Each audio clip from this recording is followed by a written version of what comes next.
أرست زينا قدماء منستر أبي حمد نبعال مولد نبي محمد ملغتنكو عبد حكم أم حلاليفهم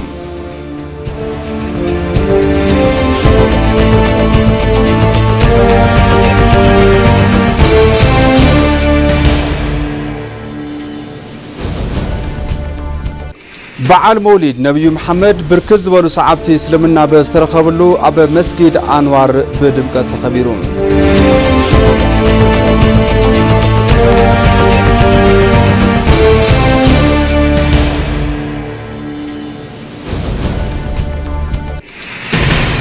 كاب زينات أمريكا نسوريا كاب نرعداوين زدقفات زرزر هاجرات كم زوجات حبيرون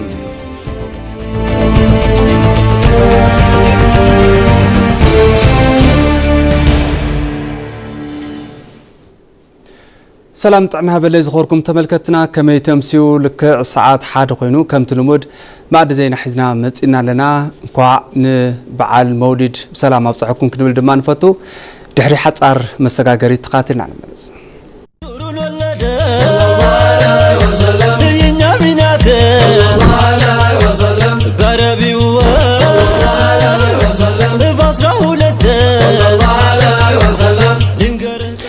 زينانا يجمر بحصت زيناتاتنا كنجمرم بريزيدنت تاج اسقسلاسي نكلهم تختلت امنت اسلمنا نبعال مولدنا ينكو عبد حكم ملختي ام حلاليفهم بريزيدنت تاج اسقسلاسي بملختهم بعال مولد بعال سلام فقري متحسابن حدنتن كخون يمنيلهم بتزامد زينا اف غباي بيت مخرم وكلت حزب تاغسه ጫፎን بعال مولدنا ينكو عبد حكم ابزم حلفو ملختي انكوا نمبل حدشحن 501 بعال مولد نبي محمد ابصحكم يلوم تي بعال ناي حغوس حدنت متحسابن سلامن كخون دما تمنيوم فطاري اثيوبيان حزبان يبارخ كبلون ملختوم محلاليفوم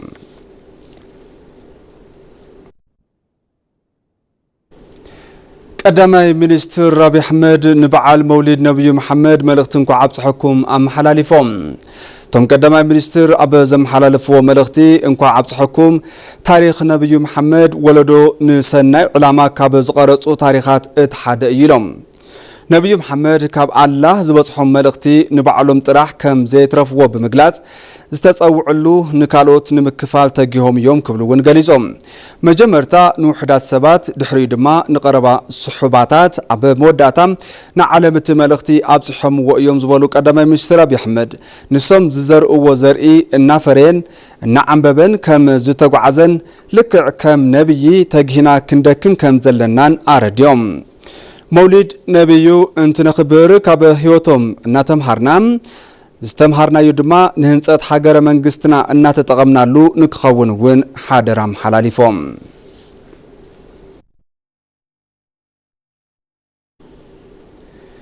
مكتل قدماء منستر تمسكن طرونه نبعال مولد ملختنكو عبصحكم ام حلاليفوم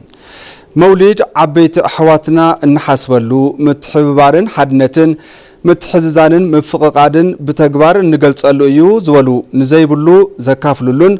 محوراو متسار زطناخرلون عبي بعال يدمايلوم سناي تغبارات نبي محمد كيحسسو بدمقت كيتشرارفو بهياونت كسابلوم علو ازي بعال بحبار انتنخبر بستمال اصغا فقرن حدنتن كمون استتصقم وغنات بمحجاز كخون يغبا كبلو دما اتحساسيبوم ططو نزبلنا العلماء متغا نكالوت استرف سناي فرمهاب حجرن حزبن زذكرو عصر منبر بحبره مسرحن بصنعات ططو نببمالن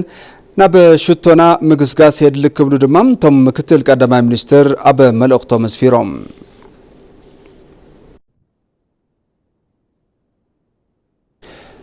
مبل حدشحن 501 بعال مولد أب عبي مسجد أنوار بدمقت تخبيرهم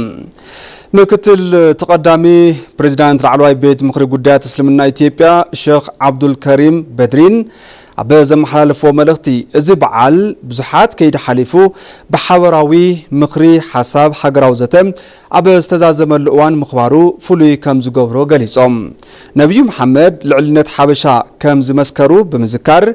ህዝቢ ሙስሊም ንሰላምን ሓድነትን ሃገርና ብትካት ክሰርሕ ይግባእ ድማ ኢሎም በዓል ልደት ነብዩ መሐመድ ክነኽብር እንከለና ደገፍ ዝደልዩ ወገናት ብምዝካርን ብምሕጋዝን ክኸውን ከም ዘለዎ ገሊጾም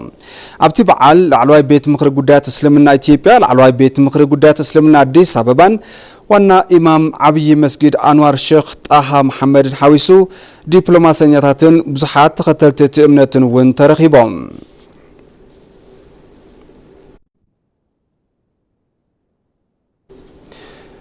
ጉባኤ ትካላት ሃይማኖት ኢትዮጵያ ኣብ ውሽጢ ሃገርን ኣብ መላእ ዓለምን ንዝርከቡ ኩሎም ተኸተልቲ እምነት እስልምና ንመበል 1501 ዓመት ዝኽበር በዓል መውሊድ ልደት ነብዩ መሐመድ እንኳ ኣብጽሕኩም ዝብል መልእኽቲ ኣመሓላሊፉ ናይዚ ዓመት በዓል መውሊድ ሃገራዊ ዘተ ብዓወት ኣብ ዝተዛዘመሉ እዋን ስለ ዝኽበር ሓጎስ ናይቲ መዘከርታ በዓል ዝያዳ ይገብሮ ድማ ኢሉ ንሓደ ወርሕን 15 መዓልትን ክካየድ ፀንሐ ሃገራዊ ዘተ ጽኑዕ ክትዕን ፍልልይ ሓሳብን ድሌትን ዝርተርኣየሉ እኳ እንተነበረ ብመስርሕ ግና ረብሓ ሃገርን ህዝብን ብምቕዳም ብምርድዳ ዝተዛዘመ ታሪኻዊ ዓወት ይክብል ገሊጽዎም ኣብ ዓወት ሃገራዊ ዘተ ስራሕትን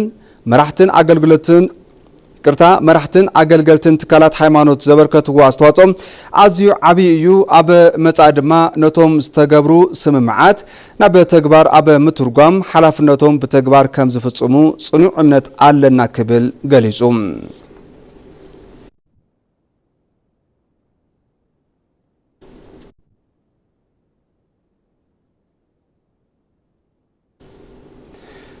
መበል 76 ጉባኤ ዞባ አፍሪካ ውድብ ጥዕና ዓለም ኣብ አዲስ አበባ ይሳለጠሎም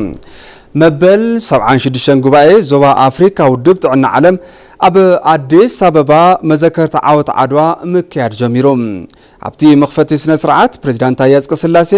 ሚኒስትር ጥዕና ዶክተር መቅደስ ዳባም ከምኡውን ኣቦ መንበር ኮሚሽን ሕብረት አፍሪካ መሐመድ ዓሊ ዩሱፍ ተረኺቦም ኣሎም ኣብቲ መድረኽ ልዕሊ 40 ሚኒስትራት ጥዕና ሃገራት አፍሪካን ተወከልቲ ውድብ ጥዕና ዓለምን ካልኦት ዓለም ለኻዊ ትካላትን ተመራመርትን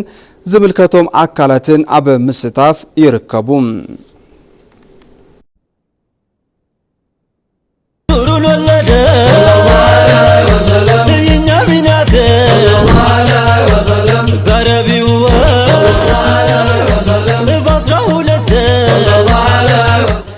ናብ ዝርዝር ዜና እንትንሓልፍ ድማ መበል 1501 በዓል መውሊድ ነብዩ መሐመድ ብርክት ዝበሉ ሰዓብቲ እስልምና በዝተረኸብሉ ኣብ መስጊድ አንዋር ተኸቢሮም ኣብቲ በዓል ተረኺቦም መልእኽቲ ዘመሓላለፉ ምክትል ፕሬዝዳንት ቤት ምክሪ ጉዳያት እስልምና ሼኽ አብዱልከሪም ሼኽ በድርዲን ኣብ ሃገር ምፍታው እምነት ምዃኑ ብምግላጽ ጉዳይ እስልምና ጉዳይ ሰላምን ልምዓትን ሃገር ንኻልእ ወገን ኣሕሊፍካ ዝጓሃብ ዛዕባ ከም ዘይኮነ ኣረድዮም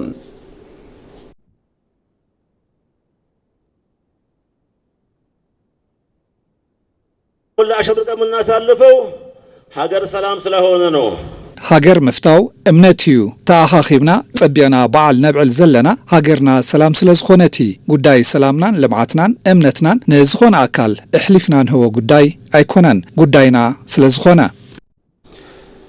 በዓል መውሊድ እንትንብዕል ኣብ ጸገም ንዘለዉ ወገናት ብምሕሳብ ክኸውን ከም ዝግባእ ዘልዓሉ እቶም ምክትል ፕሬዝዳንት ኣብ መንጎ ሙስሊም ኡማ ዘሎ ኣፈላላይ ንጎኒ በመግዳፍ በስተረጋጋዕ መገዲ ናብ ሓድነት ምምጻእ ከም ዝግባእ ውን አልዒሎም ኣለው የተከበራችሁ ውድ ማዕመናን መውሊዱን ስናከብረው አላህ በሚፈቅደውና ነብዩ ባዙ መንገድ ዝተኸበርኩም አመንቲ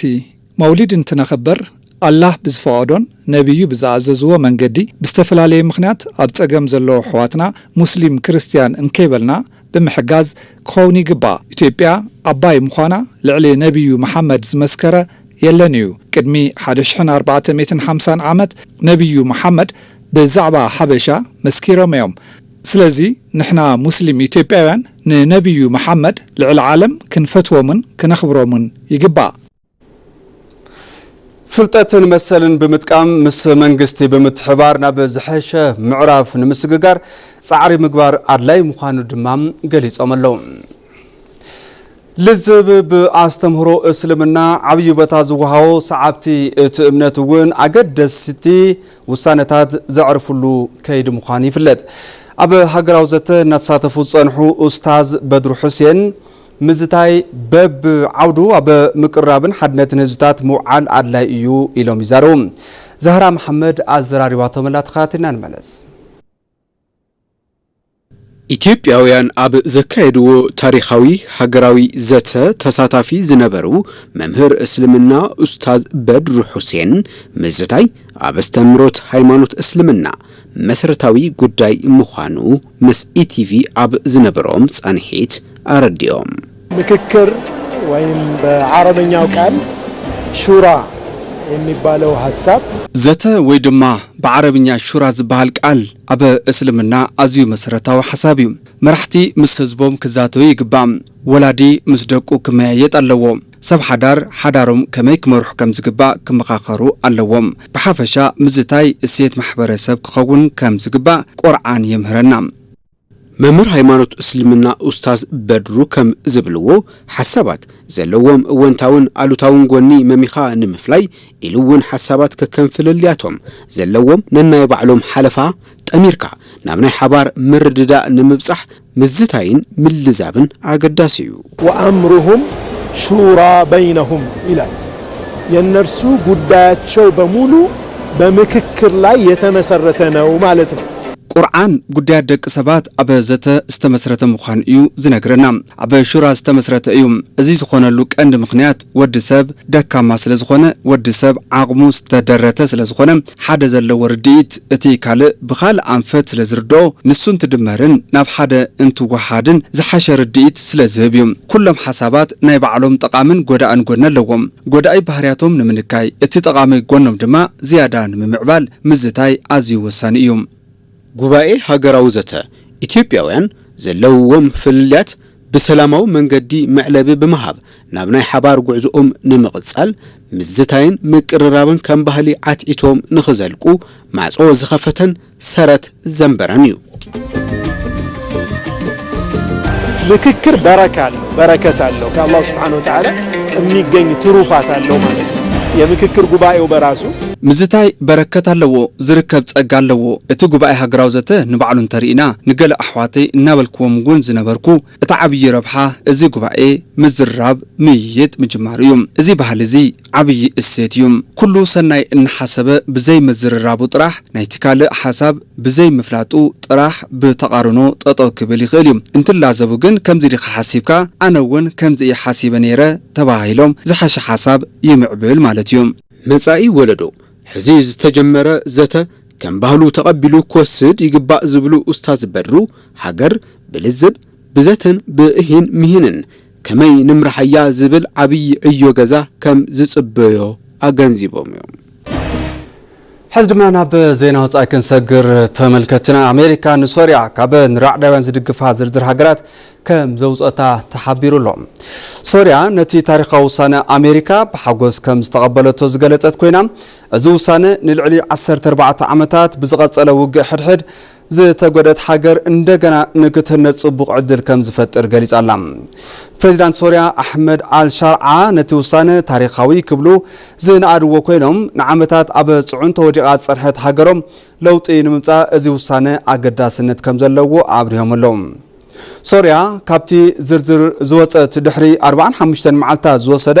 ግምገማ ኮንፈረንስ ኣሜሪካ ምክያዱ እዩ። ሚኒስትር ጉዳያት ወጻኢ ኣሜሪካ ማርኮ ሩቢዮ ሶርያ ካብ ዝርዝር ሃገራት ዝወፀት አልሻርዓ ንሶርያ ካብ ኣህጉራዊ ንጥፈታት ግብረ ሽበራ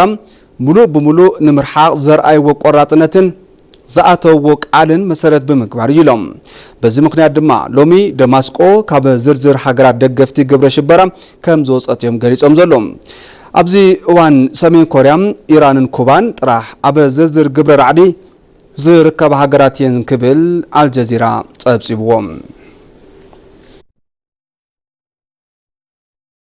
ክቡራት ተመልከቲ ማዕድ ዜና ቅድሚ ምዛምና ቀንዲ ዜናታት ዝዕለተ ከዘኻኽረኩም። ቀደመ ሚኒስትር አብይ አሕመድ ንበዓል መውሊድ ነብዩ መሐመድ መልእክቱን ከዓብጽሕኩም ኣመሓላሊፎም።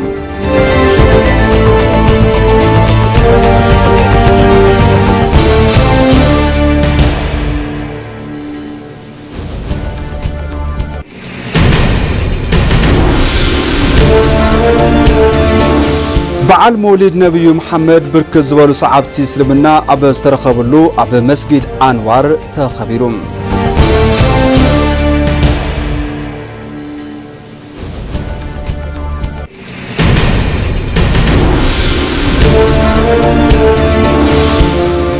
ካብ ዜና ወፃኢ ኣሜሪካ ንሶርያ ካብ ንራዕዳውያን ዝድግፋ ዝርዝር ሃገራት ከም ዘውፅአታ ተሓቢሩሎም። ባርከስ ተመልከቲ ማዕድ ዜና በዚ ዛዚምና ስለምክታልኩም ኣዝና ነመስግን ደጊምና ሰናይ በዓል